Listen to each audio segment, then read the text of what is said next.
Hello everyone, today I am once again coming to the stage and going to talk about communication, the lens we use to see the world. Now, for a brief moment, let's imagine two architects standing in front of this old factory. The windows are broken, there's rust everywhere, and there are cracks on the walls. Now, the first architect looks at it and says, this building is a failure, it's a waste of space, and we need to tear it down. It serves no purpose. The second architect looks at it and says, this building has great foundation. We can build something modern and functional out of it. Now, the building didn't physically change, but what was different, it was their conclusions. They were absolutely opposite. Now this is because of their perspective, and their perspective is built by describing and using the language to describe what they see. One used the language of waste, and the other used the language of potential. Now, in our daily lives, some people use the language that closes doors. When they face a difficult task, they call it a disaster, or they say that it's impossible. And this affects their perspective. If we use something more neutral and shift that perspective, like calling a situation complex or challenging, it changes the way we approach the problem. It doesn't require to be positive or ignore reality. It just requires to use language that allows us to keep working. Now, we often think of communication as just words in the dictionary, but it's more than that. Communication is a skill that directly affects our results. A small portion of our message when we talk is the words that we use. Roughly 70% is the non-verbal cues. Our body language, timing, eye contact, and our tone of voice. Now, think about the simple phrase, "that's interesting." Now, when someone says it while leaning forward with wide eyes, that's interesting. They show genuine interest.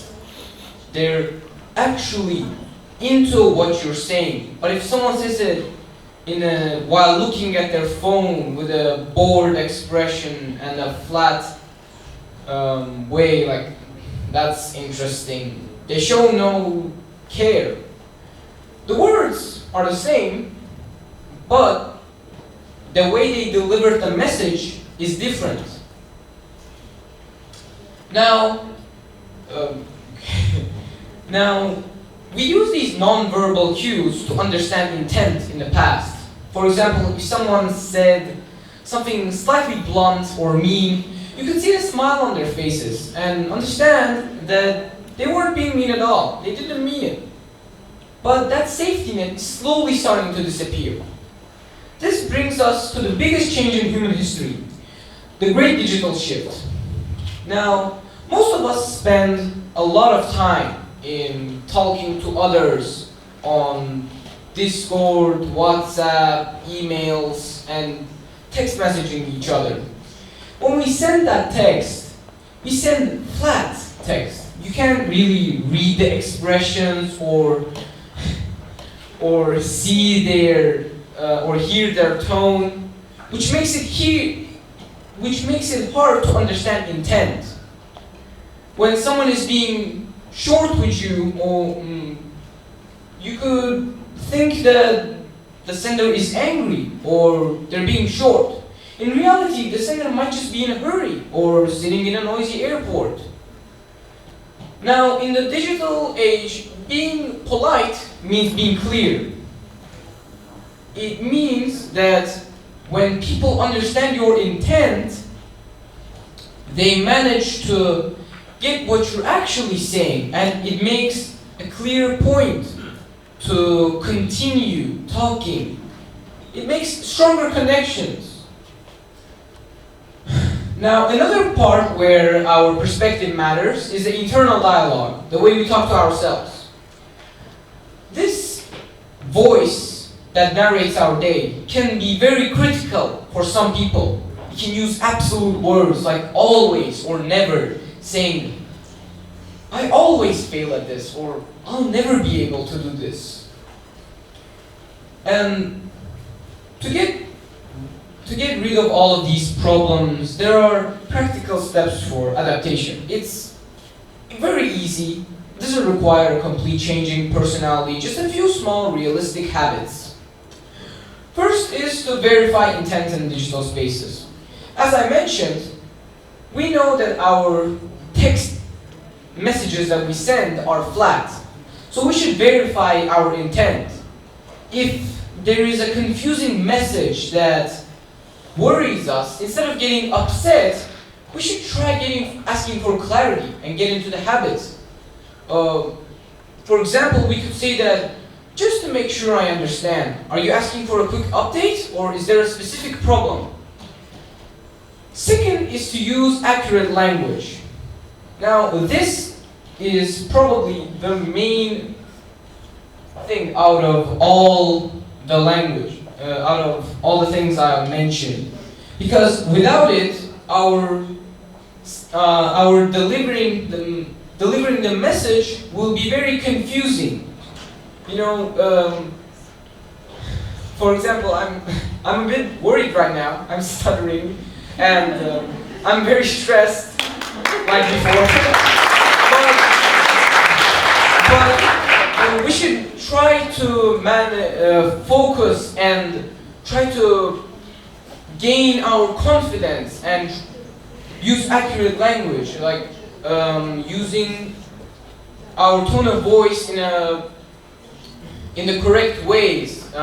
When we say something, for example, in TED Talks, like the students were talking earlier, they shifted their voices in parts that were very meaningful, that had a lot of impact and carried weight on them. Now moving on, the third is to practice active listening. Now, in a world of constant pings and notifications, this might seem a little hard to give your full attention to somewhere.